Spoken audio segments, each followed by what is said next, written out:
읽겠습니다. 열왕기상 9장 10절 말씀부터 22절 말씀까지 함께 읽습니다. 솔로몬이 두 집 곧 여호와의 성전과 왕궁을 20년 만에 건축하기를 마치고 갈릴리 땅의 성읍 20곳을 히람에게 주었으니 이는 두로 왕 히람이 솔로몬에게 그 온갖 소원대로 백향목과 잣나무와 금을 제공하였습니다. 히람이 두로에서 와서 솔로몬이 자기에게 준 성읍들을 보고 눈에 들지 아니하여 이르기를 내 형제여 내게 준 이 성읍들이 이러한가 하고 이름하여 가불 땅이라 하였더니 그 이름이 오늘까지 있느니라. 히람이 금 120달란트를 왕에게 보내었더라. 솔로몬 왕이 역군을 일으킨 까닭은 이러하니 여호와의 성전과 자기 왕궁과 밀로와 예루살렘 성과 하솔과 무깃도와 게셀을 건축하려 하였습니다. 전에 애굽 왕 바로가 올라와서 게셀을 탈취하여 불사르고 그 성읍에 사는 가나안 사람을 죽이고 그 성읍을 자기 딸 솔로몬의 아내에게 예물로 주었더니 솔로몬이 게살과 아래 베토론을 건축하고 또 바알랏과 그의 땅에 들에 있는 다드몰과 자기에게 있는 모든 국고성과 병거성들과 마병의 성들을 건축하고 솔로몬이 또 예루살렘과 레바논과 그가 다스리는 온 땅에 건축하고자 하던 것을 다 건축하였는데 이스라엘 자손이 아닌 아모리 사람과 헷 사람과 브리스 사람과 휘 사람과 여보수 사람 중 남아있는 모든 사람 곧 이스라엘 자손이 다 멸하지 못하므로 그 땅에 남아있는 그들의 자손들을 솔로몬이 노예로 역군을 삼아 오늘까지 이르렀으되 다만 이스라엘 자손은 솔로몬이 노예를 삼지 아니하였으니 그들은 군사와 그 신하와 고관과 대장이며 병거와 마병의 지휘관이 됨이었더라. 아멘. 열왕기상 9장에는 앞에 살펴보았던 1장 1절부터 9절 말씀에 하나님이 나타나셔서 그에게 다시 한번 그 약속을 확인시켜 주시고 이렇게 행하라 라고 하는 말씀이 거기 등장했었습니다. 오늘 읽었던 말씀 10절 이하에서 솔로몬의 통치기에 행한 건축에 관한 이야기들이 또다시 기록되고 있는 것을 볼 수 있습니다. 읽었던 말씀 10절 말씀에는 여호와의 성전과 왕궁을 20년 만에 건축하기를 마치고 성전 건축이라고 하는 것을 그 모든 건축 사업 중에 중심에 두고 있는 그런 것을 볼 수가 있습니다. 지금 여기 말씀 가운데 보면 성전과 왕궁의 건축 자재를 대준 히람과의 관계가 먼저 언급되고 있고 건축을 위해 솔로몬이 일으킨 역군과 또 자국 안팎의 방비를 위해서 행했던 여러 가지 건축 사업에 대한 이야기들이 열거되고 있고 그리고 맨 마지막 24절 말씀과 25절 말씀 이하에서는 왕궁과 성전 건축의 후기를 기록하고 있는 것을 볼 수가 있습니다. 성전이 건축되고 성전 기구들이 만들어지는 데 있어 히람이라고 하는 그 사람, 히람이라고 하는 왕이 많은 도움을 주었던 것을 볼 수 있습니다. 어쩌면 히람이 도움을 주지 않았다면 그 성전 건축을 다 완공하지 못했을 수도 아니 조금은 빈약하게 했을 수도 있었을 것입니다. 그런데 솔로몬이 그 대가로 준 갈릴리의 성읍들을 본 히람은 크게 실망하여서 그 땅을 가불 땅이라고 그렇게 이야기하고 있는 것을 볼 수가 있습니다. 가불이라고 얘기하고 있는 이것은 쓸모없는 땅, 쓸모없는 이란 의미를 갖고 있는 것인데 그만큼 히람에게 준 땅들이 쓸모없어 보였고 정말 실제로 쓸모 있는 땅이 되지 못했던 것을 볼 수가 있습니다. 두로에서 직접 와 그 땅을 보고 히람이 그렇게 이름을 붙이고 있는 것입니다. 그는 솔로몬에게 어찌 이런 땅을 주느냐고 불만을 이야기했을 것입니다. 거기 읽었던 13절 말씀에 이르기를 내 형제여 내게 준 이 성읍들이 이러한가? 라고 이야기하고 있는 이것은 좋은 의미로 이것을 나에게 준 거야? 이런 의미지만 그 내면에는 굉장히 큰 불만을 가지고 이야기하고 있는 것이라 할 수 있습니다. 역대하 8장에 의하면 심지어 이 성읍들을 모두 돌려주기까지 했다라고 하는 그 말씀이 등장하고 있는데 히람이 굉장히 화가 났다라고 이야기할 수가 있는 것입니다. 이런 모습들을 보고 어쩌면 우리는 세상의 경제 논리로는 맞는 거야 라고 생각하시는 분들도 있을 것입니다. 많은 호의를 형편없는 경제 논리로 갚는 솔로몬의 태도, 이것이 세상을 살아가는 지혜야 라고 하시는 분들도 있을 수 있을 것이란 말입니다. 그러나 세상에서는 성공적인 거래라고 이야기할 수 있을지 몰라도 하나님 나라에서는 그렇게 하면 안 되는 부분이었습니다.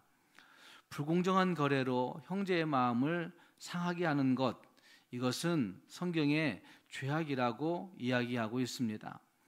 또 은혜 받은 사람이라고 얘기할 때, 은혜를 가지고 있는 언약 백성이라고 얘기할 때 그것은 언약 백성의 은혜 받은 사람의 도리가 아니라고 할 수가 있는 것입니다. 불의한 이익을 위해서 아무것도 아닌 쓸모없는 가부를 세상에 줄 때 세상은 우리가 추구하는 하나님의 나라를 아무것도 아닌 것처럼 여길 수가 있는 위험에 빠지게 되는 것입니다.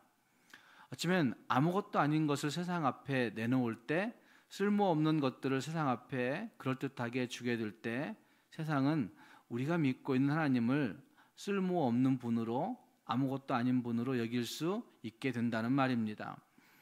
우리는 하나님 앞에서 어떤 논리를 가지고 세상을 살고 있는지 늘 생각해 볼 수 있어야 됩니다. 히람은 그럼에도 불구하고 금 120달란트를 왕에게 보내었더라 라고 말씀하는 14절 말씀에 보면 오히려 히람이 악으로 갚는 솔로몬에게 더 선으로 베풀고 있는 그런 모습이 여기에 등장하고 있다고 할 수 있습니다. 오늘 우리는 세상을 향하여 어떤 태도를 가지고 살고 있는가, 우리 자신들을 생각해 볼 수 있기를 바랍니다.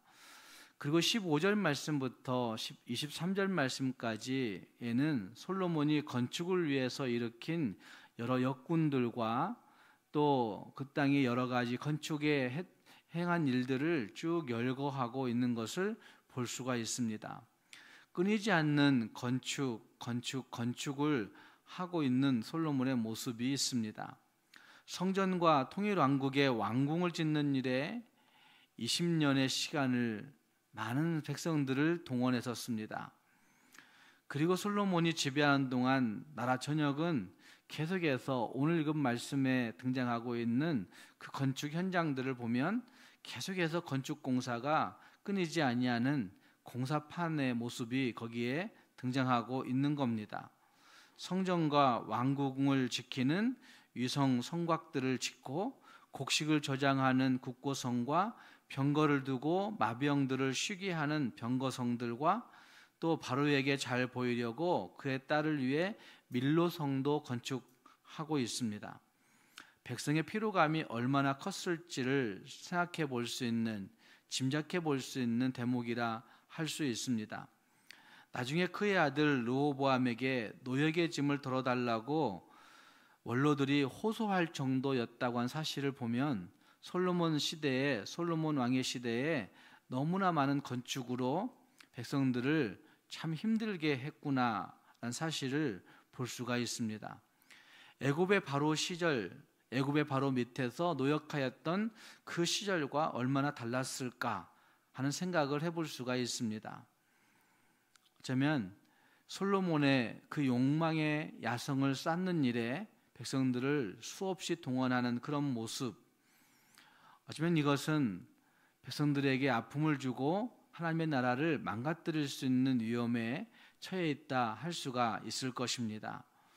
어쩌면 솔로몬의 일들 가운데 매우 안 좋은 모습이 여기에 있다고 할 수 있습니다. 이스라엘 백성뿐만 아니라 그 다음 말씀들을 보면 그 살려둔 가나안 민족들을 건축 사업의 자원으로 부리고 있는 모습들도 거기에 등장하고 있습니다.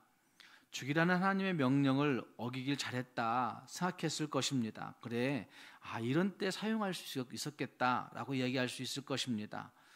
이스라엘 사람들을 그들의 공사 감독으로 삼아 대형 건축 공사를 진행했었습니다.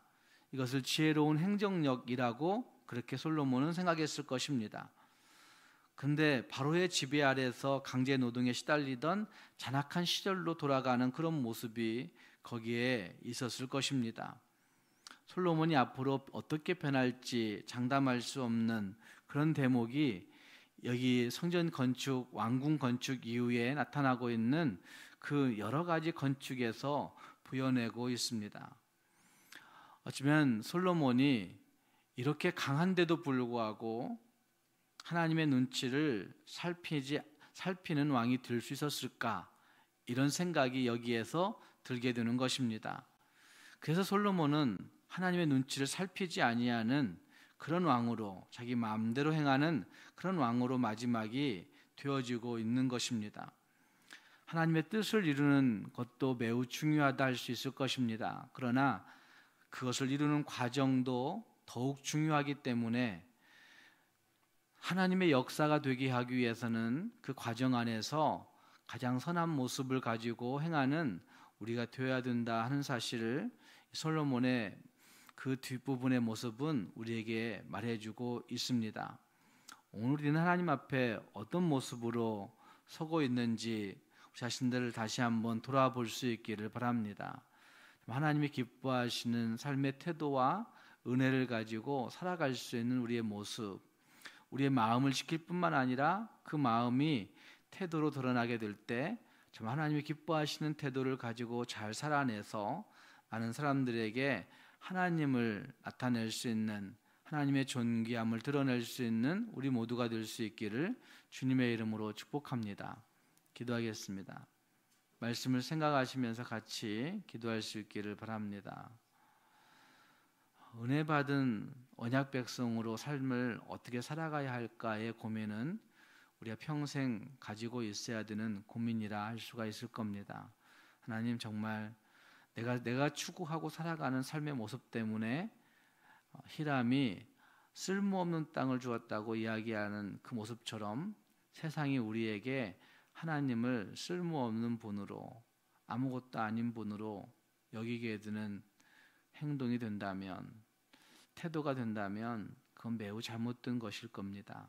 하나님, 나로 인하여 하나님이 욕먹는 어리석은 자가 아니라 나로 인하여 하나님이 영광 받으시고 존귀하게 되는 그런 삶을 내가 살 수 있게 달라고 기도할 수 있기를 바랍니다. 어떤 일의 추구보다도 하나님이 내 마음 중심을 보시기를 원하시는데 그 과정과 그 모든 것에서 하나님의 일하심을, 하나님의 마음을 가지고 살아갈 수 있는 우리가 되게 달라고 우리 자신들을 생각하며 기도할 수 있기를 바랍니다. 교회를 위해 기도할 때 교회 여러 기관들을 생각하며 기도해 주시기 바랍니다. 전도회들을 위해서, 교육하는 기관들을 위해서, 또 여러 위원회들을 위해서, 구역회를 위해서, 찬양하는 기관들을 위해서 같이 기도해 주시기 바랍니다. 또 나라와 민족을 위해서 기도해 주시고, 또 명절단지에서 이제 오늘부터 많이 이동하게 될 텐데 하나님께서 그 모든 길에서 하나님이 안전하게 보여주시라고 기도해 주시기 바랍니다. 함께 기도하겠습니다. 거룩하신 하나님 아버지, 주님의 은혜와 사랑을 감사합니다. 하나님, 우리를 만드시고 하나님께서 우리를 구원해 주시고, 하나님, 우리에게 내가 거룩하니 너희도 거룩하라 말씀하신 말씀을 다시 한번 기억해 봅니다. 예수 그리스도의 이름을 가지고 은혜 받은 자로 이 땅을 살아가는 우리들이 세상 속에 아무것도 아닌 것을, 쓸모없는 것들을 내놓을 때 세상은 우리의 모습을 보며 하나님을 아무것도 아닌 분으로, 쓸모없는 분으로 취급하게 된다는 사실을 솔로몬의 모습을 통해서 보게 하여 주시니 감사합니다. 하나님 아버지, 우리가 세상을 살아가는 동안 하나님, 우리의 삶의 태도와 우리의 마음이 하나님을 존귀한 자로, 하나님을 영광스러운 분으로, 하나님을 높이는 모습으로 나타날 수 있도록 하나님, 우리의 모든 것들을 인도하여 주시옵소서. 하나님 아버지, 하나님의 마음으로 예수 그리스도의 마음을 조차 살아갈 수 있는 우리가 될 수 있도록 도와주셔서 우리 삶의 모든 과정 속에 하나님이 나타날 수 있는, 은혜가 드러날 수 있는 우리가 되게 하여 주시옵소서. 하나님 아버지, 오늘도 주께서 교회를 사랑해 주시고 교회에서 모든 권속들을 주님이 지켜주시기를 원합니다. 특별히 하나님, 명절을 맞이해서 성도들과 많은 사람들이 여러 곳으로 오갈 때 하나님이 안전하게 보호해 주시고 하나님의 은혜가 풍성히 깃든 한가위가 되도록 하나님 인도해 주시옵소서. 하나님 아버지, 주 앞에 나와 기도한 성도들에게 은혜를 주시고 기도할 때 하나님께서 응답하심을 확신하고 찬송할 수 있는 우리 모두가 되게 해 주옵소서. 예수님 이름으로 기도합니다. 아멘. 개인적